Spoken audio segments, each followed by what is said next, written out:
தமிழ்நாடு பொறியியல் மாணாக்கர் சேர்க்கை 2024ற்கான நடைமுறைகள் ஒவ்வொன்றாக செயல்படுத்தப்பட்டு வருகிறது.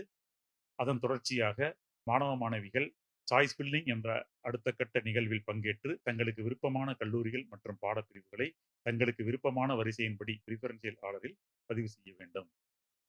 tna.online.org போய் லாகின் பண்ணுங்க. அந்த வியூ ரேங்கை கிளிக் பண்ணீங்கன்னா உங்களோட ஜென்ரல் ரேங்க்கு, உங்களுடைய கட் ஆஃப் மார்க்கை பார்க்கலாம். அதை நோட் பண்ணிட்டு மெயின் பேஜில் இருக்கிற ஷெட்யூல் போய் உங்களுடைய ரேங்க்குக்கும் உங்களுடைய அக்ரிகேட் மார்க்குக்கும் எந்த சுற்றில் பங்கேற்கணும், என்னைக்கு பங்கேற்கணும் அப்படிங்கிறத நோட் பண்ணி வச்சுக்கோங்க. சாய்ஸ் ஃபில்லிங் எப்படின்னு பார்க்கலாம். ஷெட்யூலில் கொடுத்துருக்குற மாதிரி உங்கள் சாய்ஸ் ஃபில்லிங் அன்றைக்கி ஓப்பன் ஆகும். நீங்கள் லாகினில் போய் அந்த சாய்ஸ் ஃபில்லிங் பேஜை கிளிக் பண்ணிங்கன்னா அந்த சாய்ஸ் ஃபில்லிங் பேஜுக்கு போகலாம். சாய்ஸுங்கிறது 2 காம்பனண்ட் இருக்கும். ஒன்று காலேஜ் நேமு, இன்னொன்று கோர்ஸ் நேமு. இப்போ நீங்கள் என்ன பண்ணணும், ஃப்ரீயாக இருக்கும்போது உங்களுக்கு எந்த கல்லூரி, எந்த கோர்ஸ், எந்த பாடப்பிரிவு வேணும் அப்படிங்கிறத ஒரு பேப்பரில் வரிசைப்படி எழுதி வச்சுக்கணும். அந்த கல்லூரியை எப்படி செலக்ட் பண்ணலாம், அந்த பிரான்ச் எப்படி செலக்ட் பண்ணலாங்கிறதுக்கு நம்ம ஹோம் பேஜில் நிறைய இன்புட்ஸ் கொடுத்துருக்குறோம். அதாவது கடந்த 5 ஆண்டுகளோட கட் ஆஃப் இருக்குது, கல்லூரியை பற்றி விவரங்கள் இருக்குது. அதெல்லாம் பார்த்து நீங்கள் தெளிவாக ஒரு பேப்பரில் உங்களுக்கு முதல் சாய்ஸில் என்ன கல்லூரி, என்ன பிரான்ச், அந்த கல்லூரியை நீங்கள் எழுதும்போது கல்லூரி கோடோடு எழுதி வச்சுக்கோங்க. கல்லூரி கோடு, கல்லூரி பெயர் மற்றும் என்ன கோர்ஸ் கோடு, இதை எழுதி வச்சுட்டிங்கன்னா உங்களுக்கு சாய்ஸ் பண்ணுறதுக்கு ஃபில் பண்ணும்போது ஈஸியாக இருக்கும். இப்போ நீங்கள் சாய்ஸ் ஃபில்லிங் பேஜில் போனீங்கன்னா அது இப்படி தான் இருக்கும். இதில் பார்த்தீங்கன்னா நிறைய ஃபில்டர்ஸ் இருக்குது. 5 ஃபில்டர் இருக்குது. நீங்கள் ஒரு காலேஜ் வைஸ் நீங்கள் சர்ச் பண்ணலாம், இல்லை ஒரு காலேஜ் கோடு வச்சு நீங்கள் சர்ச் பண்ணலாம், இல்லை ஒரு பிரான்ச்சு, ஒரு ஒரு ஸ்பெசிஃபிக் பிரான்ச்சு எங்கெங்கே இருக்குது அப்படின்னு பார்த்தீங்கன்னா அது இப்படி தேடலாம். இல்லை ஒரு டிஸ்ட்ரிக்ட் வைஸ் என்னென்ன கல்லூரி இருக்குது அப்படின்னு அது வழியாக தேடலாம்.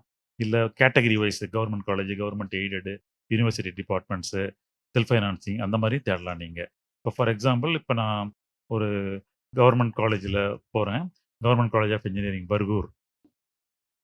அதில் போயிட்டு நான் மெக்கானிக்கல் இன்ஜினியரிங் எடுக்கிறேன். நான் இப்போ இது ஃபர்ஸ்ட் சாய்ஸாக கொடுக்குறேன் ஃபார் எக்ஸாம்பிள்.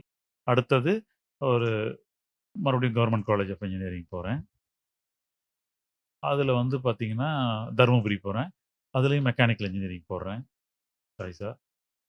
இப்போ உங்களுக்கு காலேஜ் கோடு தெரியுதுன்னா, இப்போ ஒன்று பார்த்தீங்கன்னா அண்ணா யூனிவர்சிட்டி, அதில் ஜியோ இன்ஃபர்மேட்டிக்ஸ்னு நான் போகிறேன். இது 3வது சாய்ஸாக கொடுக்குறேன். இந்த மாதிரி நீங்கள் சாய்ஸஸை ஆட் பண்ணிட்டு போயிட்டே இருக்கலாம். ஓகே. இப்போ எவ்வளோ நம்பர் ஆஃப் சாய்ஸஸ் போடலாம் அப்படின்னா, எனி நம்பர் ஆஃப் சாய்ஸஸ் போடலாம். தொழில்நுட்ப கல்வி ஆணையர் சொல்றது போல, நீங்க நிறைய சாய்ஸஸ் போட்டா தான் உங்களுக்கு நீங்க விரும்பிய கல்லூரியும், பாடப்பிரிவும் கிடைக்கிறதுக்கு ஏதுவா இருக்கும். நீங்க ரேங்க் பின்னாடி போக, போக, போக நீங்க நம்பர் ஆஃப் சாய்ஸஸ் வந்து நிறைய நீங்க இதுல என்ட்ரி பண்ணணும்.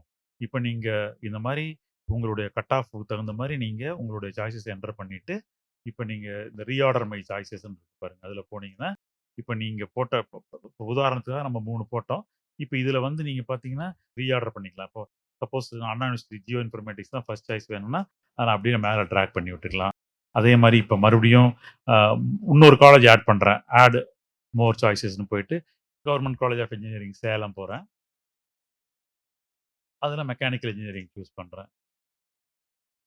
ஸோ இப்ப இப்ப இந்த சாய்ஸ் பேஜ்ல பார்த்தீங்கன்னா, நீங்க உங்களுக்கு ஓசில இருக்கிற சீட்டும் காட்டும். அதே சமயம் நம்ம எந்த கம்யூனிட்டி சேர்ந்தோமோ அந்த சீட்டும் காட்டும். ஸோ நீங்க இப்ப ஃபார் எக்ஸாம்பிள் நம்ம எடுத்துட்டது பிசிங்கிறதுனால பிசில இருக்கிற சீட்ட காட்டுது. நீங்க அதுல இருக்கிற சீட்டுகள நீங்க செலக்ட் பண்ணலாம். இப்ப நீங்க ரீஆர்டர் சாய்ஸ் போறீங்க.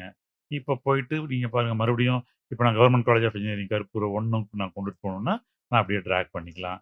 இப்ப ஃபார் எக்ஸாம்பிள் இப்ப நான் ஒரு சாய்ஸ் நான் அண்ணா யூனிவர்சிட்டி ஜியோ இன்ஃபர்மேட்டிக்ஸ் வேண்டாம் அப்படின்னா டெலீட் பண்ணிக்கலாம். இந்த மாரி உங்களுக்கு நெறைய ஆப்ஷன்ஸ் இருக்கு. இத பொறுமையா நீங்க எக்ஸர்சைஸ் பண்ணணும். இந்த மாரி பண்றதுக்கு உங்களுக்கு 3 நாள் டைம் குடுக்குறாங்க. ஒவ்வொரு ரவுண்ட்லயும் சாய்ஸ் ஃபில்லிங் ஆரம்பிச்ச நாள் காலையில 10 ஏஎம்ல இருந்து 3வது நாள் சாயந்தரம் 5 பிஎம் வரைக்கும் நீங்க இந்த சாய்ஸஸ் எக்ஸிக்யூட் பண்ணலாம். 3 டே ஈவினிங் 5:00 நீங்க அந்த லாக் மை சாய்ஸஸ கிளிக் பண்ணீங்கன்னா, உங்களோட ரெஜிஸ்டர்ட் மொபைலுக்கு ஒரு ஓடிபி வரும். அந்த நம்பர போட்டீங்கன்னா, நீங்க போட்ட சாய்ஸஸ் எல்லாம் அப்படியே ஃப்ரீஸ் ஆயிடும். நீங்க லாக் பண்ணாம விட்டீங்கனாலும் சிஸ்டமே 3 டே 5 பிஎம்க்கு ஆட்டோமேட்டிக்கா நீங்க போட்ட சாய்ஸஸ் எல்லாம் லாக் பண்ணிடும். இப்ப டவுன்லோட் மை சாய்ஸஸ் போயிட்டு, நீங்க போட்ட சாய்ஸஸ் எல்லாம் நீங்க பார்த்தீங்கன்னா, ஒரு பிடிஎஃப்பா ஜெனரேட் ஆகும். அத நீங்க பிரிண்ட் அவுட் எடுத்து வச்சுக்கலாம். நீங்க லாக் செய்த அடுத்த நாள் காலையில உங்களுக்கு ரேங்க் படி டென்டேட்டிவ் அலாட்மெண்ட் ஆர்டர் உங்க லாகின்ல காமிக்கும். அந்த ஆர்டரை அடுத்த 2 நாட்களுக்குள் நீங்கள் உறுதி செய்ய வேண்டும். உதாரணமாக, ஒரு மாணவர் 60 சாய்ஸ் போட்டிருந்தாருன்னா, அவருக்கு முதல் சாய்ஸே கிடைக்கலாம். அல்லது 2லிருந்து 60க்குள்ள ஒரு சாய்ஸ் கிடைக்கலாம். அல்லது அன்பார்ச்சுனேட்லி ஒரு சாய்ஸுமே அலாட் ஆகாமலும் போகலாம். இப்பொழுது ஃபர்ஸ்ட் சாய்ஸ் கிடைத்தால் அவருக்கு திரையில் உள்ளது போல 3 கன்ஃபர்மேஷன் ஆப்ஷன்கள் காட்டப்படும். ஃபர்ஸ்ட் ஆப்ஷன் பாருங்க. இப்போது எனக்கு ஒதுக்கப்பட்டதை ஏற்று நான் உறுதி செய்கிறேன். 2வது ஆப்ஷன் வந்து நான் அடுத்த கட்ட கலந்தாய்வுக்கு செல்கிறேன். 3வது ஆப்ஷன் வந்து நான் கலந்தாய்விலிருந்து வெளியேறுகிறேன். இப்ப நீங்க ஃபர்ஸ்ட் ஆப்ஷன செலக்ட் பண்றீங்கன்னா, இப்போ உங்களுக்கு கிடைச்சிருக்கிற சீட்டு ஃபர்ஸ்ட் சாய்ஸ் உங்களுக்கு ஓகேன்னு அர்த்தம்.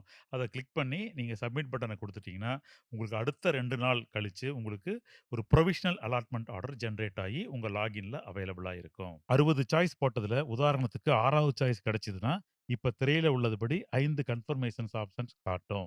இதுல உங்களுக்கு 6வது சாய்ஸே ஓகேன்னா, ஃபர்ஸ்ட் கன்ஃபர்மேஷன் ஆப்ஷன சூஸ் பண்ணுங்க. இப்ப உங்களுக்கு புரோவிஷனல் அலாட்மெண்ட் ஆர்டர் ஜெனரேட் ஆயிடும்.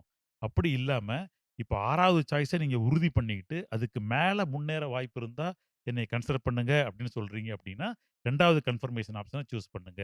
2வது கன்ஃபர்மேஷன் ஆப்ஷன சூஸ் பண்ணும்போது, கீழ இருக்கிற உங்க ஊருக்கு அருகாமையுள்ள ஒரு டிஎஃப்சி சென்டரையும் செலக்ட் பண்ணிக்கங்க. இப்படி பண்ணும்போது உங்களுக்கு டென்டேட்டிவ் அலாட்மெண்ட் ஆர்டர்ன்னு ஒண்ணு ஜெனரேட் ஆகும். அப்படி 2வது ஆப்ஷனும் வேண்டான்னா, மறுபடியும் 3, 4, 5 ஆப்ஷன்ஸ் இருக்கு. அதையும் நீங்க பார்த்து ஒண்ண செலக்ட் பண்ணி சப்மிட் பண்ணுங்க. இப்ப அன்பார்ச்சுனேட்லி ஒரு சாய்ஸும் கிடைக்கலைனாலும் உங்களுக்கு 3 கன்ஃபர்மேஷன் ஆப்ஷன்ஸ் காட்டும். அதுல ஒண்ண செலக்ட் பண்ணி சப்மிட் பண்ணிடுங்க. ஒவ்வொரு சுற்றிலும் 6வது நாள் காலையில யார் யாரு அக்செப்ட் அண்ட் ஜாயின்னு குடுத்தாங்களோ, அவங்களுக்கு புரோவிஷனல் அலாட்மெண்ட் ஆர்டர்ன்னு ஜெனரேட் ஆகும். அந்த அலாட்மெண்ட் ஆர்டர எடுத்துக்கிட்டு, அந்த அலாட்மெண்ட் ஆர்டர்ல குறிப்பிட்டுள்ள தேதிக்குள்ள அந்தந்த கல்லூரிக்கு சென்று, தங்களுடைய ஒரிஜினல் சான்றிதழ்கள சமர்ப்பிச்சு, தங்களுடைய டியூஷன் ஃபீயும் அந்த கல்லூரியில செலுத்தி, தங்களுடைய அட்மிஷன அவங்க முடிச்சிரணும். யாரெல்லாம் அக்செப்ட் அண்ட் அப்போர்ட்ன்னு குடுத்தீங்களோ, உங்களுக்கு டென்டேட்டிவ் அலாட்மெண்ட் ஆர்டர்ன்னு ஜெனரேட் ஆகும். இந்த டென்டேட்டிவ் அலாட்மெண்ட் ஆர்டர் எடுத்துக்கிட்டு, நீங்க செலக்ட் பண்ண டிஎஃப்சி சென்டருக்கு போயி, அங்க உங்க ஒரிஜினல் சர்டிஃபிகேட்ஸ சரண்டர் பண்ணி, உங்களோட டியூஷன் ஃபீயும் கட்டி, உங்களுக்கு தற்காலிகமா ஒதுக்கப்பட்ட சீட்ட நீங்க உறுதி பண்ணிறணும். அரசு பள்ளியில் 6ஆம் வகுப்பு முதல் 12ஆம் வகுப்பு வரை பயின்ற மாணாக்கர்கள் மற்றும் பிஎம்எஸ்எஸ் ஸ்காலர்ஷிப்புக்கு எலிஜிபிளாக உள்ளவர்கள் மற்றும் ஃபர்ஸ்ட் கிராஜுவேட் ஸ்காலர்ஷிப்புக்கு எலிஜிபிளாக உள்ளவர்கள் டியூஷன் ஃபீயை கட்ட வேண்டியதில்லை. ஆனால் தங்களுடைய ஒரிஜினல் சான்றிதழ்களை கல்லூரியிலோ அல்லது டிஎஃப்சி சென்டரிலோ கொடுத்து தங்களுடைய அட்மிஷன் அல்லது தற்காலிக இடஒதுக்கீட்டை உறுதி செய்ய வேண்டும். அரசு பள்ளியில் 6ஆம் வகுப்பு முதல் 12ஆம் வகுப்பு வரை பயின்ற மாணவ, மாணவிகளுக்கு சாய்ஸ் ஃபில்லிங் அப்ப பார்த்தீங்கன்னா 2 லிங்க் காட்டும். அந்த 2 லிங்க்லயும் போய் மாணவர்கள் தங்களுடைய சாய்ஸ் ஃபில்லிங்க கம்ப்ளீட் பண்ணணும். ஒரு லிங்க் வந்து ஜெனரல் கோட்டாவுக்கானது. இன்னொரு லிங்க் வந்து 7.5% கோட்டாவுக்கானது. மேற்கூறிய வழிமுறைகளை கடைபிடித்து கலந்தாய்வில் கலந்து கொள்ளுங்கள்.